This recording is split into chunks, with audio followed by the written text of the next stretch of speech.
We are back with another episode of Be True to You podcast, where my motto is you gotta be real with yourself before you can be real with anyone else. Yes. I am the host, Whitney Stone, and today's guest we have my aunt, Shonda Stone, the owner and CEO of Shonda Stone LLC. I'm going to read a little bit about who she is. LaShonda Stone is a Winston-Salem, North Carolina native.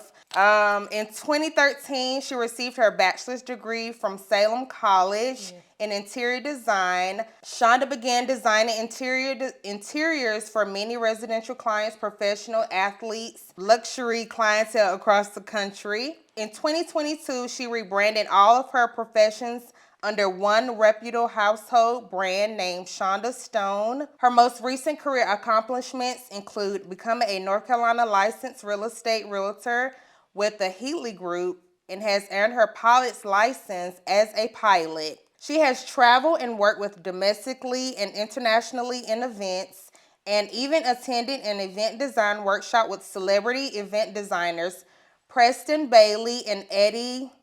Sorry, it's a very hard name to pronounce. Yeah, in South Africa and Bermuda. Yes.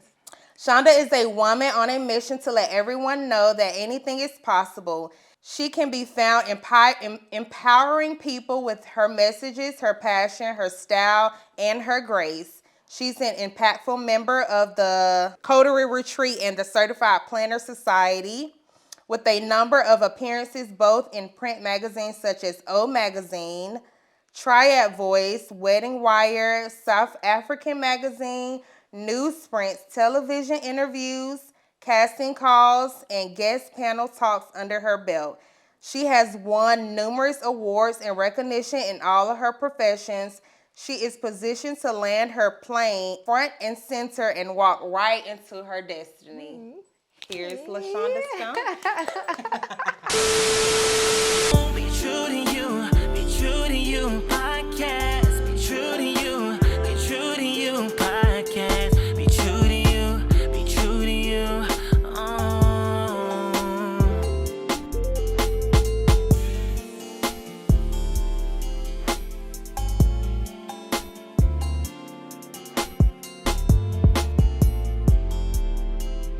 Can you tell us a little about who Shonda Stone is and what she does? Oh, Shonda Stone. She's a woman that wears many hats. I am first a child of God. I'm a wife. I'm a mother, grandmother. Like I said, I wear many hats. My love language is servicing and helping people. Okay. So that's why it ties into the brand and everything that I do. Okay. Because I love anything that I can do to bring a smile to someone's face. Okay. That lets me know I've done my job. Okay. So that's who Shonda Stone is. Like I said, I wear many hats. So we're going to dive straight into it and get into all these hats that I wear. Yes, but before we get into it, can we toast? Yes. Can we cheers to The good life. the good life? The good life, love, and prosperity. Yes, success. Cheers. Yummy, yummy. Really good. So, let's hop right into it. How did you get to a point where you wanted different in life? You wanted to be something different. How did you get to this point? I think when I was younger, just life and just being a young adult. But once I became a parent, it just kind of enlightened me because my oldest child, my daughter, I think I had her like I was 16. So I had her at a very young age. And then I was in 10th grade and I was a senior in high school. That's when I got pregnant my senior year with my son.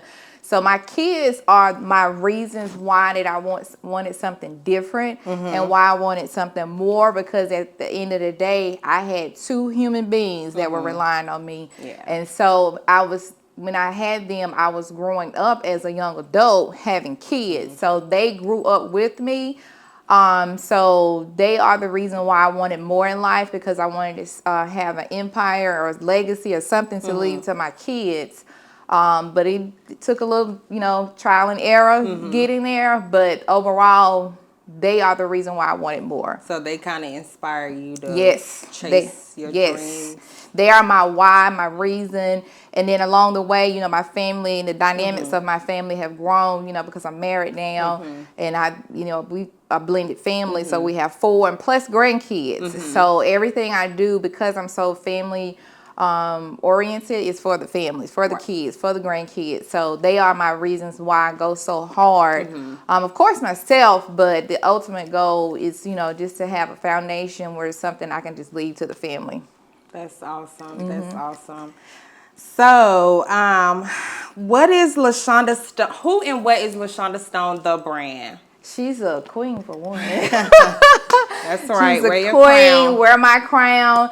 Like I said, I'm a child of God. I don't do anything without God. I reference to Him for literally everything, to guide me, to direct me.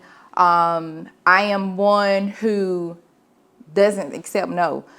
If it's something that I want, no is not an option. Regardless of what trial, what error, what people say, they tell me I can't do it. I've had many stumbles and bumps in the road with people saying, why you want to do that? You shouldn't do that. The danger. And no, when I have my mind set on something that I want to do, no, it's just not an option. So Shonda Stone is a person that if she has her mind on something, she's going to go get it. Well, that's awesome. That's the mindset we want to have. And a lot of people will get discouraged when they do hear no, or you can't do it. So, and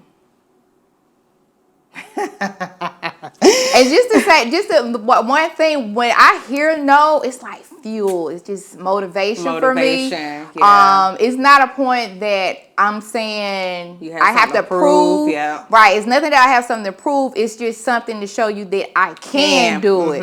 And just because you're saying I can't do it, I'm going to show you that this black queen can do anything, because everything, and God put so much out here that we can accomplish, achieve, put our minds to it. So if it's anything that I have my mind set on, I'm going to go get it. I don't care what it takes. I'm just going to go ahead and come up with a plan and just, for me, I set goals. I set dates. Even if I don't meet a goal, I reset a date for it. It's the progress that counts. So long as I'm making progress towards that goal is really what counts. But for me, just to go back into who LaShonda Stone is, what services do you offer? My service is the brand. So the business, I used to have Mansion House of Design. So we dissolved Mansion House title, that business, and I rebranded in 2022. Okay. And so because I wear so many hats and because I'm in several different industries, but yet work together, I put everything under my name because I wanted it to be a household name. Okay. So Shonda Stone LLC is the business, but under the business I offer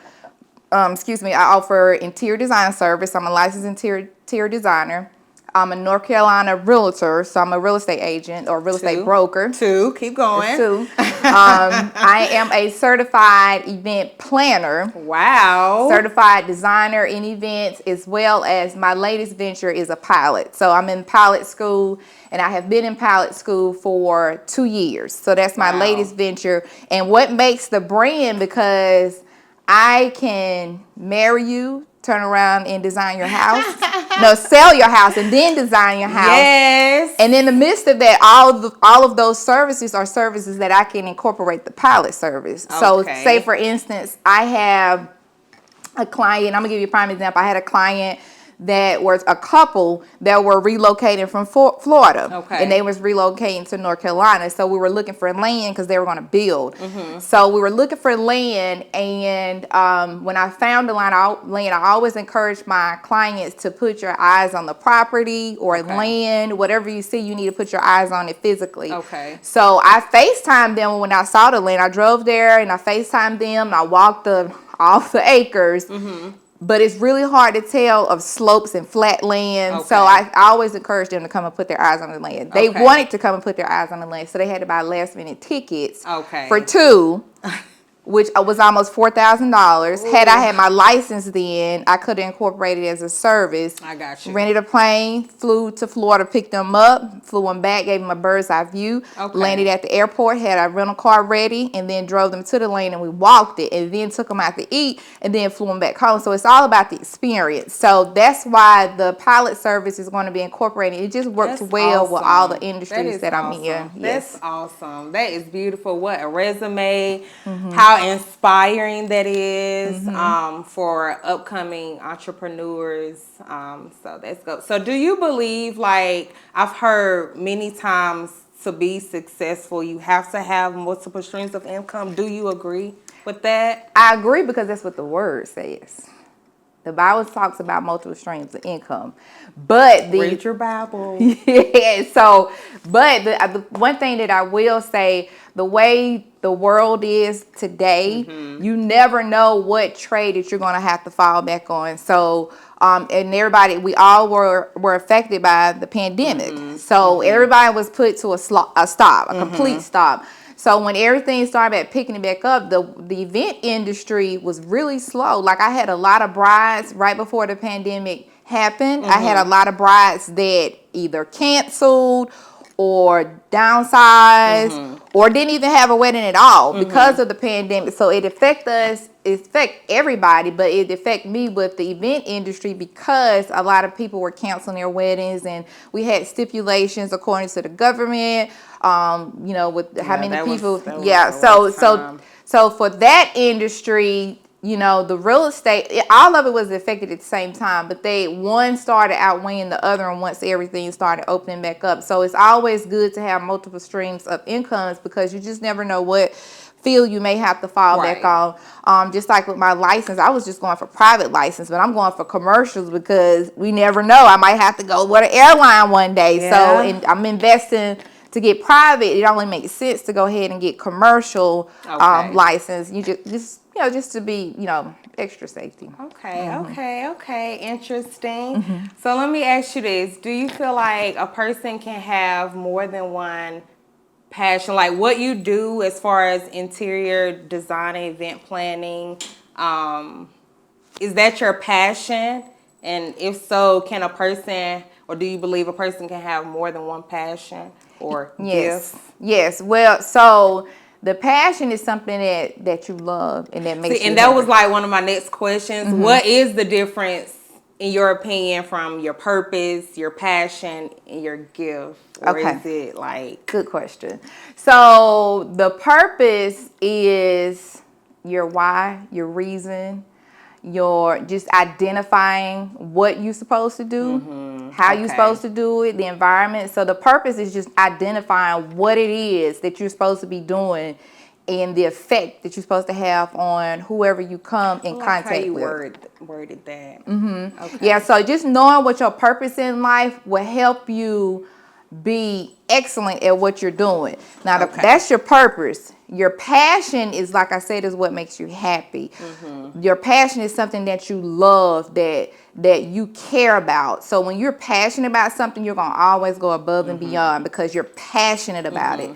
The gift is something that God gave you, that's in you, already planted, seeded. And I tell people all the time, they ask me, you're talented. No, I'm not. I'm not talented. I'm gifted because God planted this gift in me. I didn't have to go to school to get my credentials or my degree in interior design. I am naturally gifted as a creative person. So that's the gift in me that God gifted me with to execute the passion, the purpose. So they all connect in some type of way. So when you identify what your purpose is, know the passion behind it, and then execute the gift.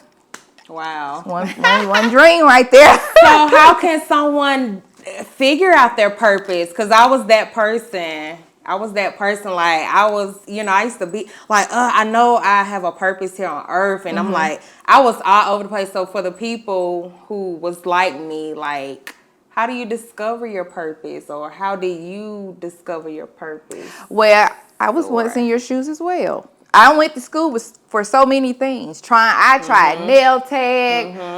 I tried nail tech, office administration. Oh my gosh, I tried so many things, but I can tell it wasn't my niche because I didn't want, it was always something holding me back. Like, I don't want to do this. So I figured out, I actually prayed about it because I was going to school for so many things and I wasn't following up and following through with it because it wasn't my purpose. Yeah. It wasn't my So passion. that's like a sign. So that was my sign. That wasn't it. So I actually prayed about it. This was right before I had registered for Salem College. I had prayed about it. And I said, God, I need to know what it is I'm supposed to do. What's my purpose? What's my purpose? And I fasted and it came back to me. It was already in you. And that was being a creative person. Anything with being creative, that was my purpose. So even when I discovered that, I went to sign up for school and there was a stumbling block because back in 2000, and maybe my son was born in 1995. And I had registered for Salem College and they pulled up something from all the way from 95 when I dropped out for Psych Tech. Okay. I didn't withdraw. I just stopped going because my son was born with an extra lung. And when he had to have that emergency surgery and he was in the hospital for a long period of time, I just stopped going to school. But I didn't know. That's just lack of knowledge. Right. And so I didn't know that I had to withdraw. And so I just stopped going. And when I went back to Salem College in 2000, they picked that up when I had stopped going to Salem College. So the hurdle for that was that I had to go back to Forsyth Tech, get my GPA up to where I can enroll at Salem College, and I just had to do what I had to do to get back in school. So I did it to maybe a year or two just to get my GPA up, and then I got into Salem College to follow my goals and my purpose on what I do. So I'll just say, just to piggyback from anybody that's trying to figure out like what's their purpose, what's their passion, just kind of like, of course, I'm very spiritual, but just pray about it and just ask God to just, or your higher, whoever you pray to, just ask, to show you what it is that you're supposed to do, and you would know it. You would know it because you'll get excited about it.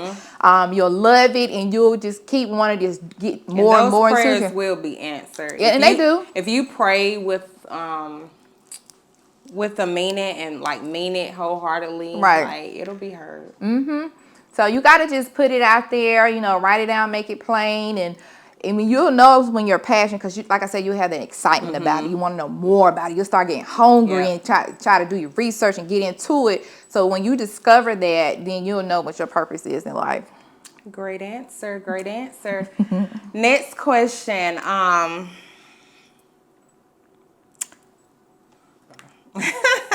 know, just keep going. What are some pros and cons of juggling multiple businesses or entrepreneurship?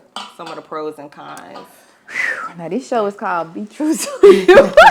How do you manage? Because it's a lot. I know, your hands are full. Yes, they are. So I'm just being transparent.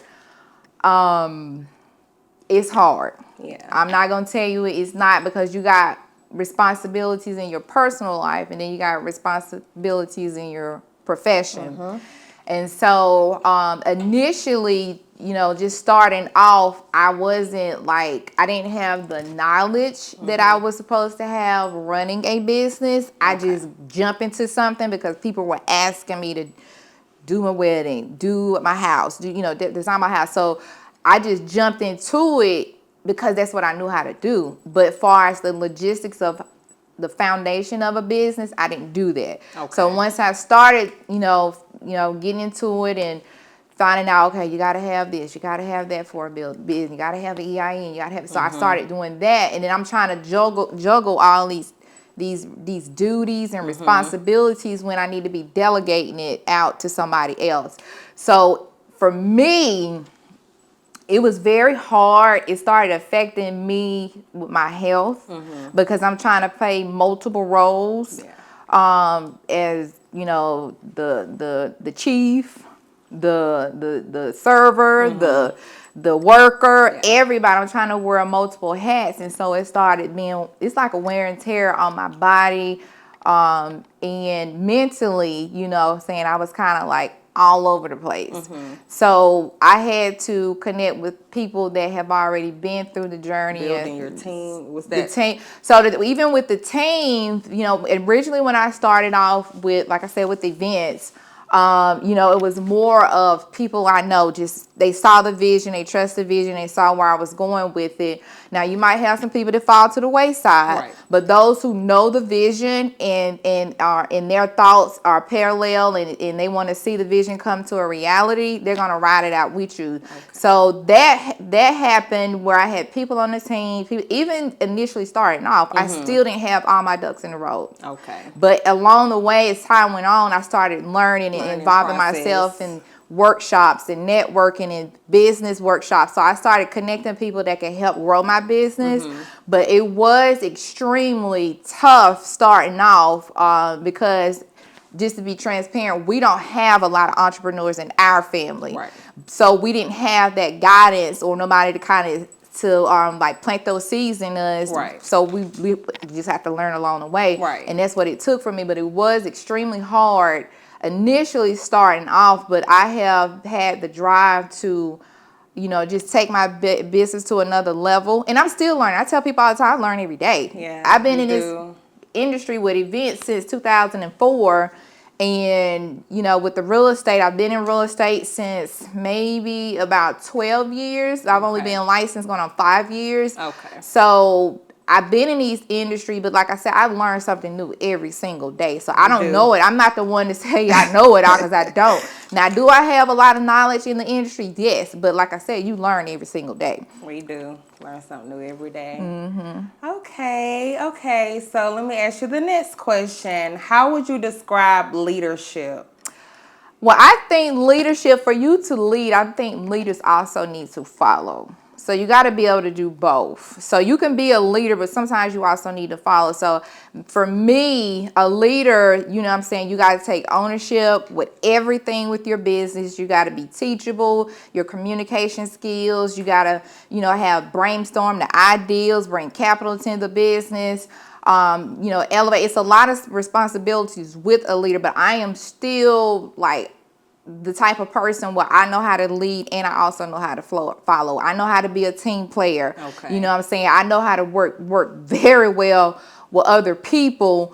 So to become a leader, you just have to be that boss. You got to be that boss. You can't come into anything timid and you know what I'm saying? You can't be this, this person. You got to just take on the leadership. How do you take constructive criticism? Is that good? Is that a good trait to have, to be able to take constructive criticism? It is. You got to be able to take constructive criticism, but I would say this: you got to be aware of who it's coming from too, because some people can be around. I'm gonna give you a prime example. I went to do a site visit at a venue, and sometimes your presence can intimidate people and who you are, and so us. And I went in there and I was talking to an older lady, and she was basically, we were talking about lighting. And I'm not an expert at lighting, but I've been doing events long enough to know I know lighting. Right. So I was giving her, my input, and it was almost like she trying to go tit for tat for me. No, that can't happen. And I was like, okay. And it was like she was a know-it-all. So when I say constructive criticism is good and you got to be able to accept it, but you also got to be able to notice who it's coming from, because some people can be coming from a negative standpoint because you might be a threat. So, and I felt like in that moment, because of who I am and my presence, sometimes your presence will shake people. Yeah. And I felt like it shook her. So I can take constructive criticism, and I also get it. But when I first give constructive criticism, I always say, take this in love.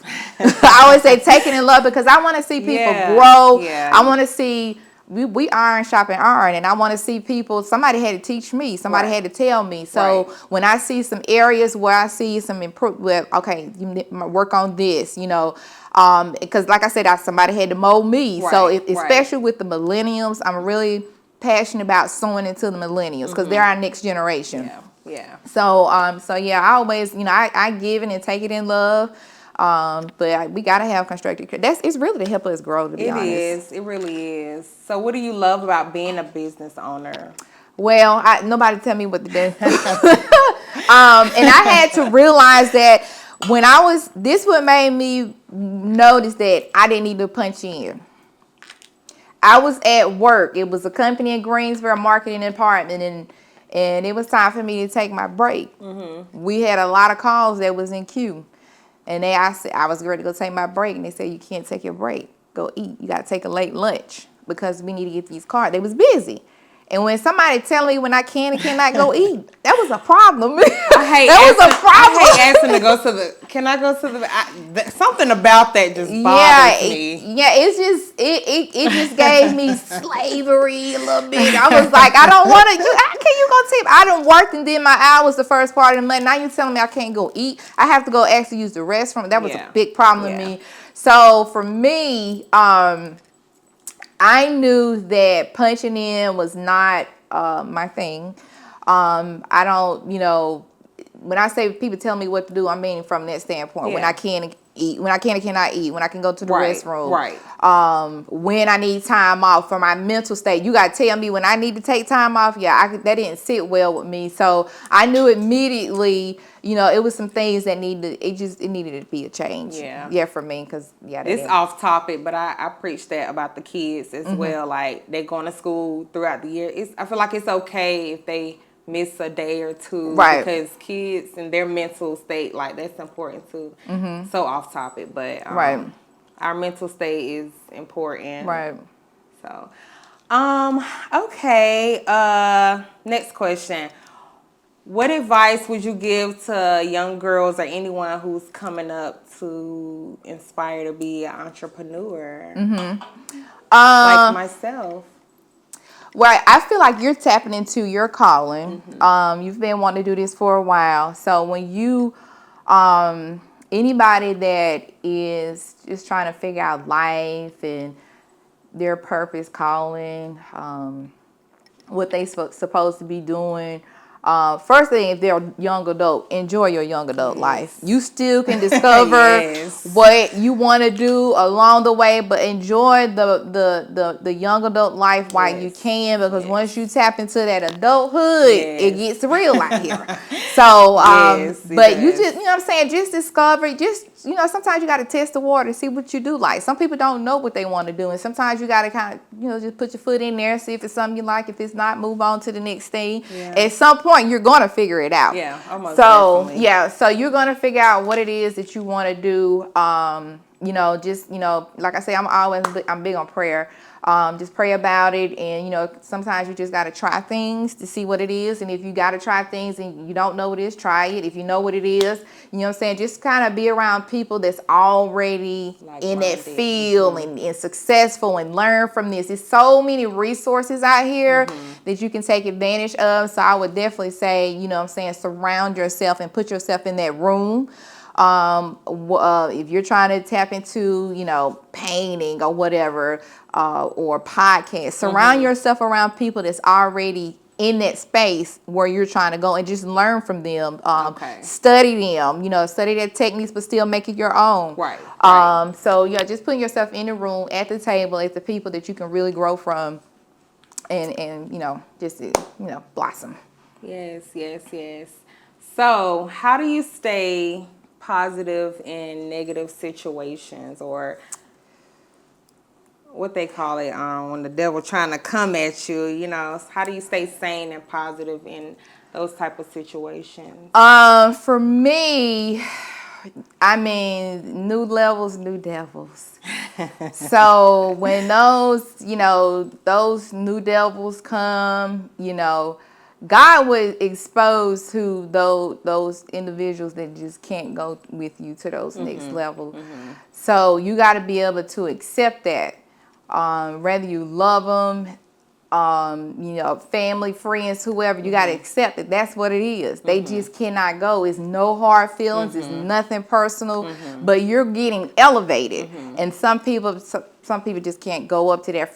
But for me, when I deal with, different adversities and things come my way, I pretty much I never try to respond out of emotions.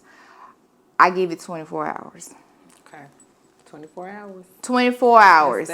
That's all I can give it of my time. That's me analyzing, Reflecting. bringing myself down, reflecting. You never want to respond off emotions. So I give it 24 hours to just reflect on it, to see, because what you don't want nothing to engulf. Right. So I give it 24 hours, and that's my time. That's my response time. And after that 24 hours, it's over with. I can't address it any longer. I like that advice. Yeah, I can't address it any longer because I gave it 24 hours to, simmer down, to give some type of response. And sometimes you may revisit things at a later time if you don't resolve it in that 24 hours. But it has to be a healthy, peaceful, situation where we're getting understanding, right. And coming to some solution. Right. But if not, other than that, I can't give it too much of my time. Yeah, I like that advice. 24 hours, you guys. Because you give it Shake too it off much, and we're gonna it can move be a on. distraction. So, Right. and sometimes those distractions make you go outside your box. Yes.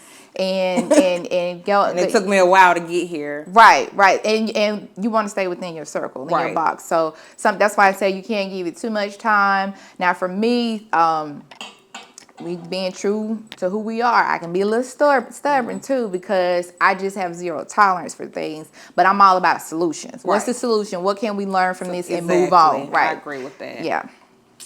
Okay. So do LaShonda Stone have any more adventures for the people? Is the pilot, is that it, or should we be looking I was Sagittarius. There's no end. There's no end. Well, I can't head out the bag. I'm one who move in silence. Okay. I move in silence because you can't tell everybody everything you're doing. Because sometimes if you don't move quick enough, somebody will take your idea and run with it. So, but it's enough for everybody to know, to do whatever they want to. But for me, I'm just a move in silence type of person, because when you put it out there, people are waiting for it. And I'm going to just give you I didn't tell nobody about the pilot. I researched a pilot school. I know, when I saw it, I was like, pilot? What? Yeah, I researched for about a year and a half looking for a school, and because it's not cheap. So I needed a school that'll work well with what I needed to do for me to obtain my pilot license. So once I found a school, I still didn't tell nobody. I had my rebrand, and that's when I announced it that I was going to start pilot school. But now I have a little setback for a come up. But the car accident, which I put it on Facebook, where I got hit by a drunk driver who T-boned me. So I'm still under doctor's care, which he ordered me not to fly at the moment. So that's the pilot is the current adventure that or thing going on. But I got some more things lined up. But like I said, what I do or whatever I tap into is going to work well with what I got going on.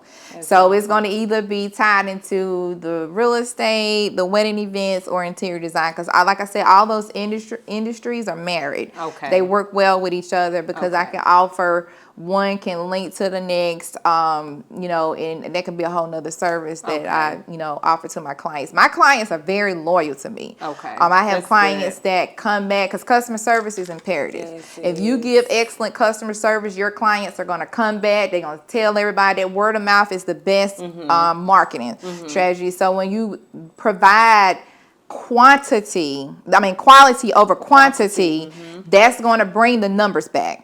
So my clients, my loyal clients that I have worked with are clients that I have been working with for decades that comes back, and they refer other people to me. That's awesome. Because when I provide a service, I always go above and beyond for my clients, giving them extra, whatever it is. I'm always giving extra service, because my thing is my brand is on the line. My image is on the line. So you want to make sure you're represented well. Right. With all you do, whatever service you do, you want to make sure you're represented well and you leave a good taste in your client's mouth, because their word of mouth can either make or break you.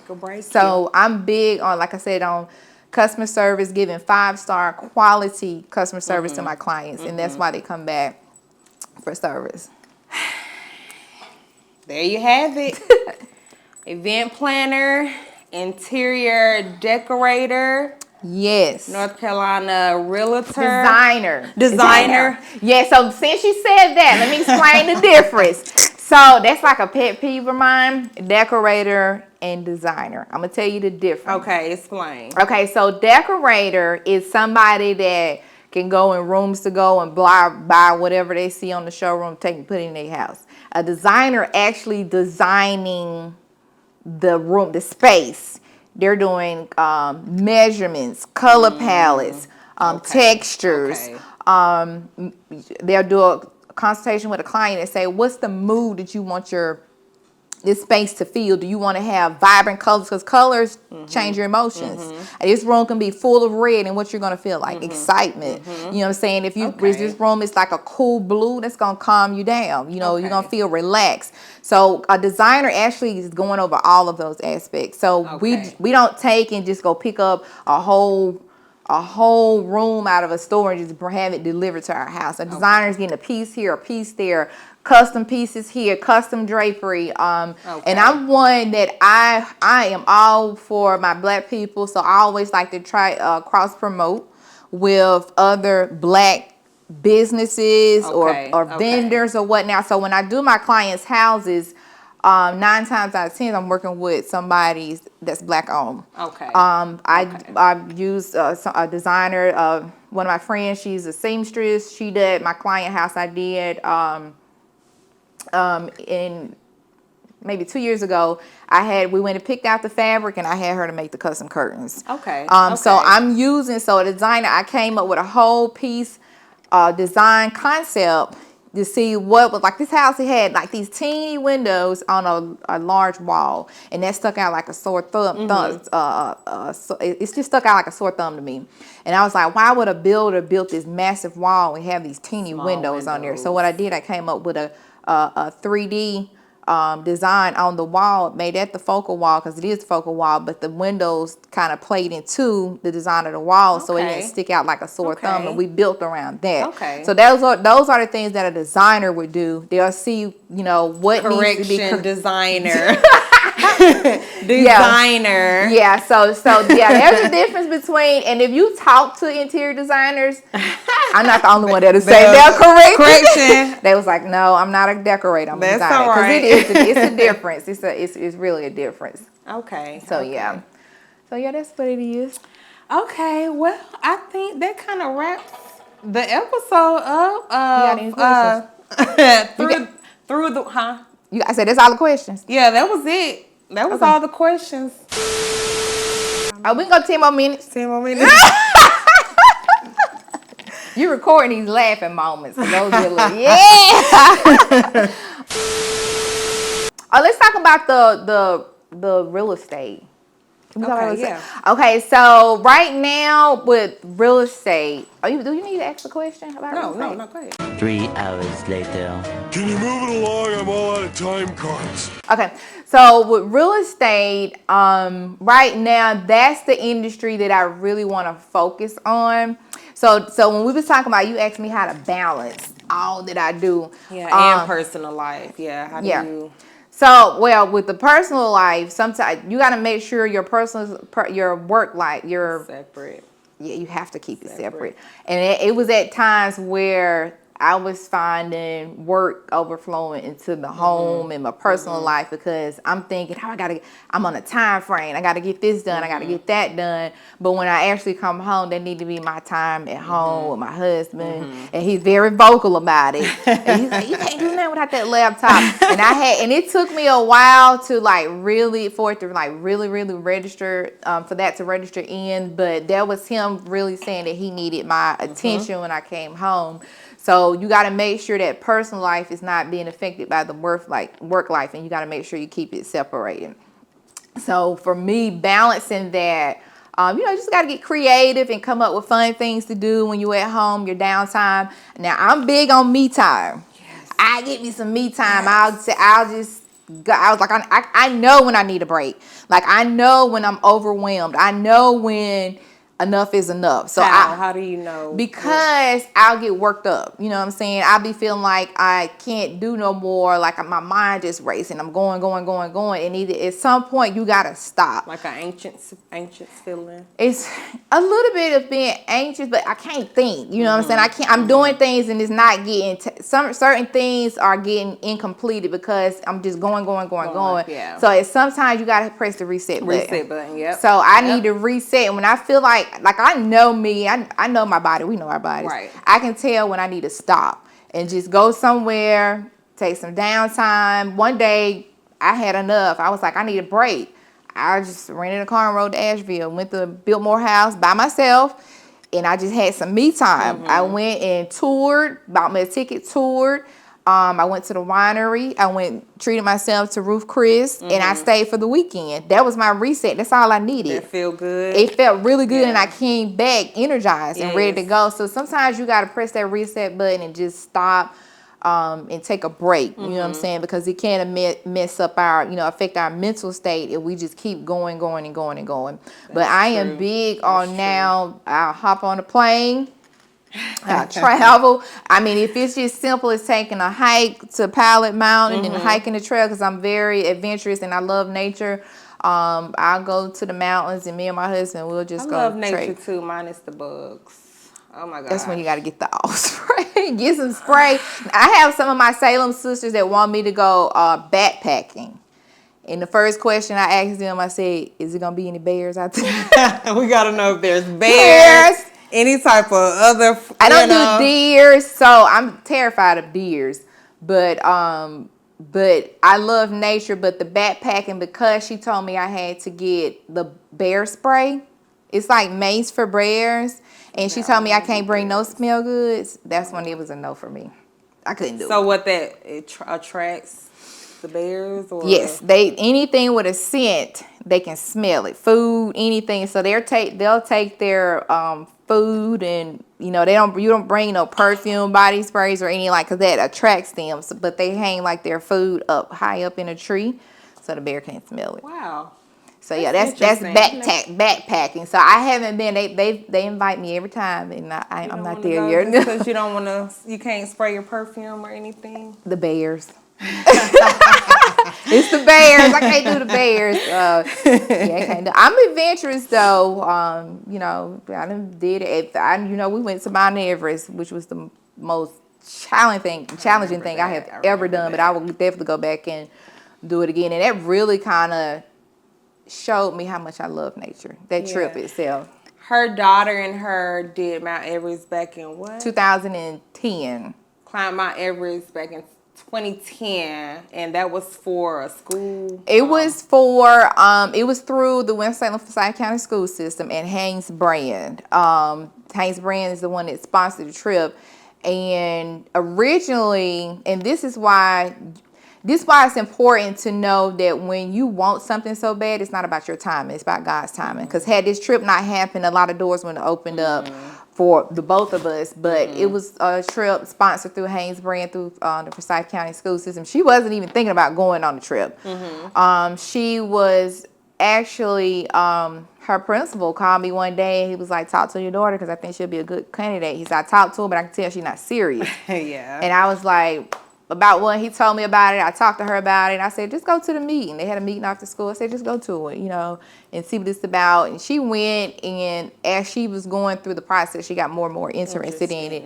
But it was definitely not on her list to do. But in the end, she was the one student chosen out of, I think it was like 700 and something students. Oh, wow. So she was chosen. A parent had to go, and I went. So yeah, that trip itself. I was about to say, how was that experience? Well, it was different because we were stripped of the things that I say people in the U.S. are spoiled to. We lived the simple life while we was there. No cell phones. They had a satellite phone, but we had to use it in certain areas. No electricity. We got water that streamed down from the mountains, so it was no plumbing system, none of that. What we're used to, it was none of that. They live in huts, no heat source.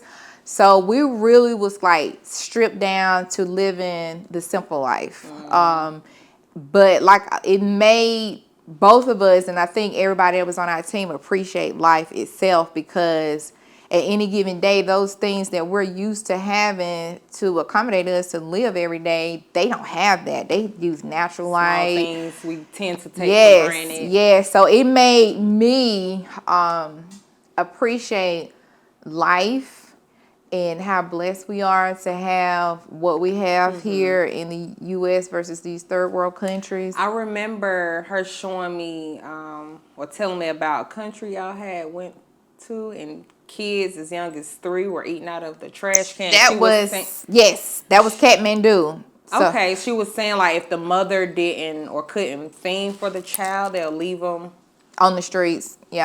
Yeah, it was like that was in Kathmandu. That was the first city. That's the capital of Nepal, actually. I was appalled by that, hearing that. Yeah, and it was challenging for me because they told us when we got there, as tourists, don't give the kids food, money, because it's gonna draw a lot of them in, and then they'll just swarm you, and you can't do anything about it.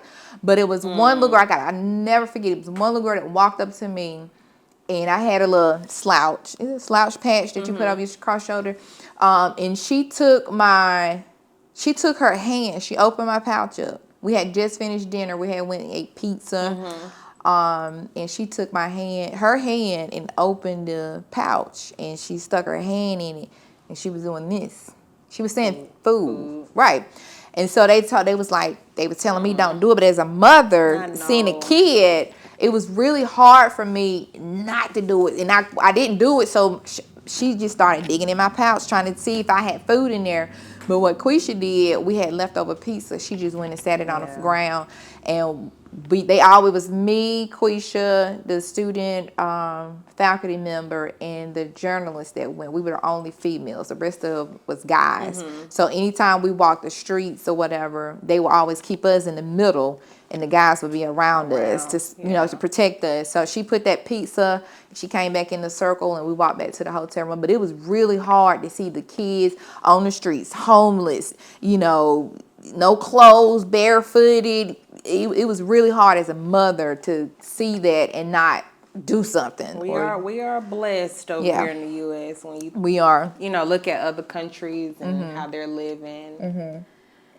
So just be thankful for life, health, and strength. Well, this is good. I guess that wraps it up for Be True to You podcast. Thank you again, Auntie, for coming. And I just want to say I'm super proud of you, and just to keep going forward, put one foot in front of the other. It's okay to take some steps back. You fall, get back up, keep going. Being consistent will pay off. Yeah. So just keep doing what you're doing. Consistent and disciplined. Yes. What that mean? Okay. Be consistent. And stay true to yourself. Know your passion. Know your purpose, your gift, and the doors will open and the floodgates will open. Amen to that. Overflow. Be Cheers. true to you. Until next time. Bye. When you love somebody, they do you wrong, they taking them back. Or they tell you they love you, falling